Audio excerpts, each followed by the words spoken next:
جو ہمارے گرفتار وکلا ہیں، میں پنجاب حکومت کے چیف منسٹر صاحبہ پنجاب کے اس رویے کی بھرپور مذمت کرتا ہوں جنہوں نے ٹویٹ کے ذریعے کہا کہ آئی جی کو ایسا نہیں کرنا چاہیے تھا، پولیس کو ایسا نہیں کرنا چاہیے تھا، وکلا کو ہائی کورٹ کے جج کے ساتھ بیٹھ کے بات کرنی چاہیے تھی۔ میں سمجھتا ہوں ایسی جو ہے اس طرح کی کھیلیں آپ کسی اور سے کھیلیں، ہمیں اپنے رائٹس لینا آتے ہیں۔ کاش آپ آئی جی پولیس جو آپ کے متحد ہے، شاید جس کو آپ اپنے بار بار اس کے متحد ہو جاتی ہیں یونیفارم پہن کے، آپ کو سوچنا چاہیے، آپ اس کو سلوٹ کرتی ہیں، آپ کیبنٹ کی میٹنگ یونیفارم میں لیتی ہیں، آپ نے اگر آپ سمجھتی ہیں اور آپ یہ سمجھتی تھی کہ وکلا کے ساتھ زیادتی ہوئی ہے، ظلم ہوا ہے اور ہیومن رائٹس کی وائلیشن ہوئی ہے، تو ابھی تک میں سمجھتا ہوں آئی جی پولیس جو ہے وہ معطل ہونا چاہیے تھا تاکہ آپ کی نیت پہ ہم شک نہ کرتے۔ اب ہمیں نہ صرف آپ کی نیت کے اوپر شک ہے بلکہ آپ کے اس ایکٹ کے اوپر بھی شک ہے کہ آپ ہر کام میں اداکاری کرتی ہیں، آپ بطور ایکٹر رول پلے کرتی ہیں، آپ پریکٹیکلی آپ نہیں ہیں اس پاکستان کے سب سے بڑے صوبے کے عوام کا آپ کے پاس ان کے اعتماد کا مینڈیٹ ہی نہیں ہے، اس لیے ہم آپ کو چیف منسٹر بھی نہیں مانتے بلکہ ہم آپ کو جعلی چیف منسٹر کے طور پہ ڈکلیئر کرتے ہیں۔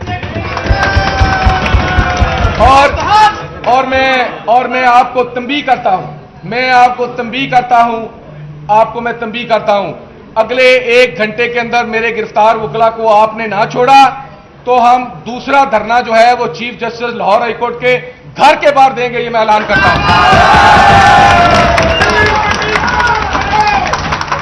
اور اگر آپ نے آئی جی پولیس کے خلاف کارروائی نہ کی تو اگلی ایجیٹیشن جو ہے اس جعلی حکومت کے خلاف چلے گی انشاءاللہ تعالی۔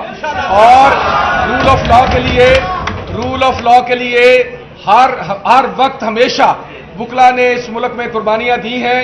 ماڈل ٹاؤن والا ایشو اور 780 کی FIR ہمارے لیے معمولی مسئلہ ہے، لیکن یہ چونکہ اس مسئلے سے چیزیں شروع ہوئی ہیں تو انشاءاللہ تعالی جب تک اس ملک میں رول آف لا نہیں آ جاتا، اس ملک میں جینون جمہوریت نہیں آ جاتی، اس ملک میں آزاد عدلیہ جس کے لیے ہم نے بے شمار قربانیاں دی، واقعی عدلیہ اپنے رول پہ آزاد کام نہیں کرتی، جب تک اس ملک میں اس میرے میڈیا کو آزاد نہیں کیا جاتا، جب تک اس ملک میں جمہوری قوتوں کو، جمہور کی بات کرنے والوں کو آزاد نہیں کیا جاتا، ہم انشاءاللہ تعالی اس احتجاج کو مسلسل جاری رکھیں گے انشاءاللہ تعالی۔ اس کے لیے ہمیں کوئی بھی قربانی دینی پڑے، اس کے لیے ہمیں کسی طرح کے حالات سے گزرنا پڑے، میں پورے پاکستان کے وکلا، تمام پاکستان کے وکلا قیادت کو ہاتھ باندھ کے گزارش کرتا ہوں کہ یہ آپ کے اور میرے بچوں کے مستقبل کا مسئلہ ہے۔ اگر آپ یہ چاہتے ہیں کہ اس ملک میں سفوکیشن کے ماحول کو ختم کیا جائے، اگر آپ یہ سمجھتے ہیں کہ یہ گھٹن ختم ہونی چاہیے، اگر آپ سمجھتے ہیں کہ آپ کے بچے آزاد جی سکے اس ملک کے اندر، اگر آپ یہ سمجھتے ہیں کہ آپ کے حقوق کے اوپر ڈاکہ نہ ڈالا جائے تو میری آپ سے گزارش ہوگی کہ اس احتجاج میں عبادت سمجھ کے شامل ہوں اور بہترین انداز میں اس انقلاب کے تحریک کو ساتھ لے کے چلیں۔ ہم انشاءاللہ تعالی آپ کے آگے جیسا کہ آپ نے آج دیکھا کہ آپ کی کابینہ نے، لاہور بار ایسوسی ایشن کی کابینہ نے، وائس چیئرمین اور بار کونسل کے ممبران نے، سٹنگ ممبران نے لیڈ کیا ساری ریلی کو، گرفتاریاں دی، زخمی ہوئے، اور میرے بزرگ چوری احسن بھون صاحب زخمی ہوئے، اسی طرح سے میرے بھائی ملک ارشد صاحب زخمی ہوئے، لاہور ہائی کورٹ کے ہمارے وائس پریزیڈنٹ گیلن صاحب زخمی ہوئے۔ ہم ساری یہ چیزیں معمولی سمجھتے ہیں، ہم سمجھتے ہیں کہ ہم اس ملک میں ہونے والی آزادی کی جو تحریک ہے، 2007 میں آپ نے دیکھا 103 سے زیادہ میرے وکلا کو کراچی کے اندر شہید کر دیا گیا، اور 37 سے زیادہ پٹرول بموں سے ساہیوال میں شہید کر دیا گیا۔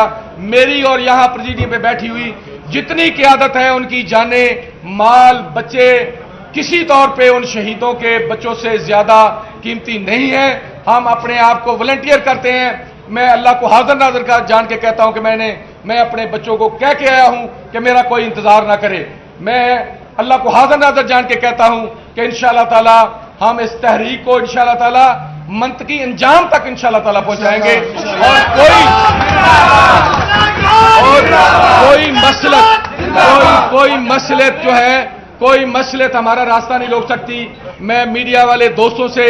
گزارش کرتا ہوں کہ آج آپ کے پاس بھی موقع ہے کہ آپ اپنی آواز کو آزاد کر سکتے ہیں ہمارے ساتھ شامل ہو کے۔ میں 25 کروڑ عوام کو، سول سوسائٹی کے تمام دوستوں کو، جمہوری تمام قوتوں کو دعوت دیتا ہوں کہ اس آزادی کی تحریک میں ہمارے ساتھ شریک ہوں. ہم انشاءاللہ تعالیٰ ان کو پلکوں پہ بٹھائیں گے اور ہر طرح کی قربانیاں دیں گے انشاءاللہ تعالیٰ. بہت شکریہ. Thank you very much.